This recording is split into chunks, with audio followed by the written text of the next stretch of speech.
Hi friends, ಆಕಳಗವಿ ಅಂತಲೇ ಹೇಳ್ಕೊಂಡು ಹೋಗ್ತಾ ಇರೋದ್ರಲ್ಲಿ ನಮಗೆ ಫಸ್ಟ್ ಸಿಕ್ಕಿರೋದು ಅಕ್ಕನಾಗಲಾಂಬಿಕೆ ಗುಹೆ. ಮತ್ತು ಇವಾಗ ಬರ್ತಾ ಇರೋ ಜನರನ್ನೆಲ್ಲ ಕೇಳ್ತಾ ಇದ್ದೆ ಆಕಳಗವಿ ಹೇಗಿದೆ ಏನಿಲ್ಲ ಅಂತ. ಅವ್ರು ಒಳ್ಳೆ ರೆಸ್ಪಾನ್ಸ್ ಕೊಟ್ಟರು. ಚೆನ್ನಾಗಿದೆ ನೋಡಿ ಕೇಳೋಣ ಬನ್ನಿ. Thank you. ರವಿ ಮೇಲೆ ಹೋಗಿಲ್ಲ ನೀವು? ಯಾರು ಅವರೆಲ್ಲ ಹೇಳಿದ್ರು, ಅವ್ರು ಹೋಗಿದ್ದಾರೆ ಅಂತ ಹೇಳಿದ್ರು. ನಾವು ಹೋಗಿಲ್ಲಲ್ಲ, ಅದಕ್ಕೆ ಕೇಳ್ತಾ ಇದ್ದೆ. ನೀವು ಹೋಗಿದ್ರೆ? ಹೌದಾ, ಹೇಗಿದೆ ಎಕ್ಸ್ಪೀರಿಯನ್ಸ್? ತುಂಬಾ ಅಡ್ವೆಂಚರ್ ಆಗಿದೆ. ಓಕೆ, ಸೊ ನಾವು ಹೋಗ್ಬೋದಲ್ಲ? ಎಷ್ಟೋ ದಿವಸ ಆಗಿರುತ್ತೆ ಮೈ ಬಗ್ಸಿ ಹೋಗಿ ಬಗ್ಸ್ಕೊಂಡು ಹೋಗ್ಬೋದು. ಓಕೆ ಓಕೆ, ಮಾಡ್ಕೊಂಡು ಹೋಗಿ ಆಮೇಲೆ ಒಳಗಡೆ ನಿಲ್ಬಹುದು ಅಂತ. ಓಕೆ, ಒಳ್ಳೆ ಎಕ್ಸ್ಪೀರಿಯನ್ಸ್ ಇರುತ್ತೆ. Thank you. ಒಂದು 5 ಮೀಟರ್ ಅಷ್ಟೇ ಕ್ರಾಲ್ ಮಾಡಿ ಆಮೇಲೆ ಮೇಲೆ. ನೀವು ಹೋಗಬೇಕಾದ್ರೆ ಸುಂದರವಾದಂಥ ಗಿಡ ಮರಗಳು, ಅಂದರೆ ಕಾಡು ಮಧ್ಯದಲ್ಲಿ ಹೋಗ್ತೀವಲ್ಲ, ಆ ಒಂದು ನೇಚರ್ ಎಷ್ಟು ಚೆನ್ನಾಗಿ ನಿಮಗೆ ವ್ಯೂ ಮಾಡೋಕ್ಕೆ ಸಿಗುತ್ತೆ ಅಂತಂದರೆ ತುಂಬ ಅದ್ಭುತವಾದಂಥ ಒಂದು ಎಕ್ಸ್ಪೀರಿಯನ್ಸ್ ಆಗುತ್ತೆ ನಿಮಗೆ. ಸೊ ನೀವು ನಡ್ಕೊಂಡು ಹೋಗಬೇಕಾದ್ರೆ ಈ ಥರ ಸಪೋರ್ಟಿಂಗ್ ಇರುತ್ತೆ ನಿಮಗೆ. ನಾವು ಇಲ್ಲಿ ಆಕಳಗವಿಗೆ ಹೋಗಬೇಕಾದ್ರೆ ಇವಾಗ ನಮಗೆ ಸಿಗೋದು ವಿಭೂತಿ ಕಣಜ ಅಥವಾ ಕಣಿವೆ ಅಂತಲೂ ಹೇಳ್ಬೋದು. ತುಂಬ ಆದಂತಾಗಿದೆ ಆ ಗುಹೆನೂ ಸಹ.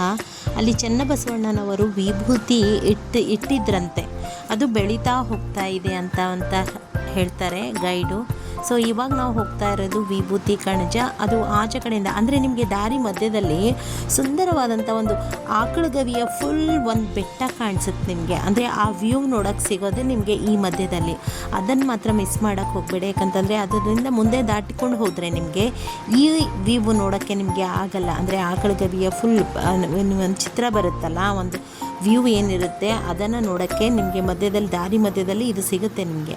ಅಂದರೆ ವೀಕ್ಷಣೆ ಮಾಡ್ಬೋದು, ನೀವು ಫೋಟೋನು ಕ್ಲಿಕ್ ಮಾಡ್ಕೋಬೋದು. ನೋಡಿ, ವಿಭೂತಿ ಕಣಜದ ಒಂದು ಲುಕ್ ಯಾವ ಥರ ಬರುತ್ತೆ ಅನ್ನೋದನ್ನು ನಾನು ತೋರಿಸ್ತೀನಿ. ಇವಾಗ ಸುತ್ತಮುತ್ತ ಈ ಗುಡ್ಡ ಬೆಟ್ಟ ಅಂತ ಹೇಳ್ತೀವಲ್ಲ, ಅದನ್ನು ನಾನು ಕವರ್ ಮಾಡ್ತಾ ಇರೋದು. ಇವಾಗ ನಾವು ಹೋಗ್ತಾ ಇರೋದು ನೋಡಿ, ಫುಲ್ ಕಾಡು ಮಧ್ಯದಲ್ಲಿ ನಾನಿದ್ದೀನಿ. ಇದು ವಿಭೂತಿ ಕಣಜದ ಚಿತ್ರಣ.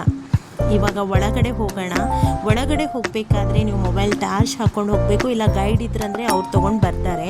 ಒಂದು ವೇಳೆ ಇರಲಿಲ್ಲ ಅಂದರೆ ನೀವು ಖಂಡಿತ ಈ ಪ್ರವಾಸ ಮಾಡಿದ್ರೆ, ಉಳುವಿಗೆ ಬಂದರೆ ನೀವು ಖಂಡಿತ ಟಾರ್ಚ್ ಇಟ್ಕೊಂಡು ಬನ್ನಿ ಫ್ರೆಂಡ್ಸ್. ಯಾಕಂತಂದರೆ ನಿಮ್ಗೆ ತುಂಬ ಹೆಲ್ಪ್ ಆಗುತ್ತೆ. ಯಾಕಂದರೆ ಅಕ್ಕನಾಗಲಾಂಬಿಕೆ ಒಂದು ಗುಹೆಯಲ್ಲಿ ಹೋಗಬೇಕಾದ್ರೂ ನಿಮಗೆ ಟಾರ್ಚ್ ಬೇಕು. ಇಲ್ಲಿ ವಿಭೂತಿ ಕಣಜಕ್ಕೆ ಹೋಗಬೇಕಾದ್ರೂ ನಿಮಗೆ ಟಾರ್ಚ್ ಬೇಕೇ ಬೇಕು. ನಿಮಗೆ ಓನ್ ಆಗಿರುವಂಥ ನಿಮ್ಮದೇ ಒಂದು ಟಾರ್ಚ್ ಇದ್ದರೆ ನಿಮಗೆ ನಡೆಯೋದು ಸುಲಭ ಆಗುತ್ತೆ. ಯಾಕಂತಂದರೆ ಮೊಬೈಲ್ ಟಾರ್ಚಿಂದ ನೀವು ಅಷ್ಟೊಂದು ನಿಮಗೆ ಎಫೆಕ್ಟಿವ್ ಆಗಿ ನಿಮಗೆ ಲೈಟ್ ಸಿಗದೇ ಇದ್ದರೂ ಟಾರ್ಚ್ ಇತ್ತಂತಂದರೆ ತುಂಬ ಅನುಕೂಲ ಆಗುತ್ತೆ.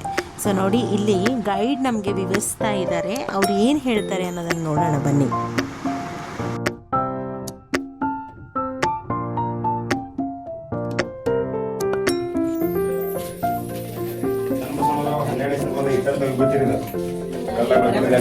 ವಿಭೂತಿ ಕಣಜ ಅಂತಾರೆ. ನಮಸ್ಕಾರ ಮಾಡಿ, ವಿಭೂತಿ ಕೊಡೋದು ನೋಡಿ, ಹಚ್ಕೊಡಿ.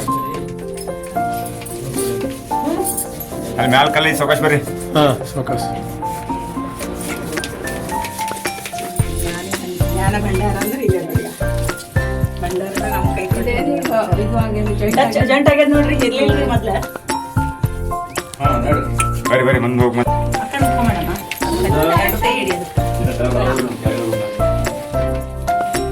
ಓ ಮೈ ಗಾಡ್, ಚನ್ನಬಸವಣ್ಣರು ಅಂತೂ ಇಟ್ಟಂಥ ವಿಭೂತಿ ಅಂತ.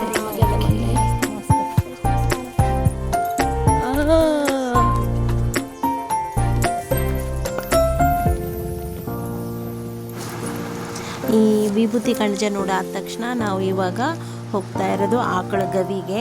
ನೋಡೋಣ ಮತ್ತೆ ಏನೇನು ಸಿಗುತ್ತೆ ಅನ್ನೋದನ್ನು ನಾನು ಹೇಳ್ತೀನಿ. ಅಲ್ಲಿ ತೆಗೆದಿರುವಂಥ ಕೆಲವೊಂದು ಫೋಟೋಸ್ಗಳನ್ನು ನಾನು ಅಪ್ಲೋಡ್ ಮಾಡಿದ್ದೀನಿ, ದಯವಿಟ್ಟು ವೀಕ್ಷಿಸಿ. ಮತ್ತು ನನ್ನ ಮುಂದಿನ ಬರುವಂಥ ವಿಡಿಯೋ ನೀವು ಮಿಸ್ ಮಾಡದೆ ನೋಡ್ತೀರಾ ಅಂತ ಅಂದ್ಕೊತೀನಿ.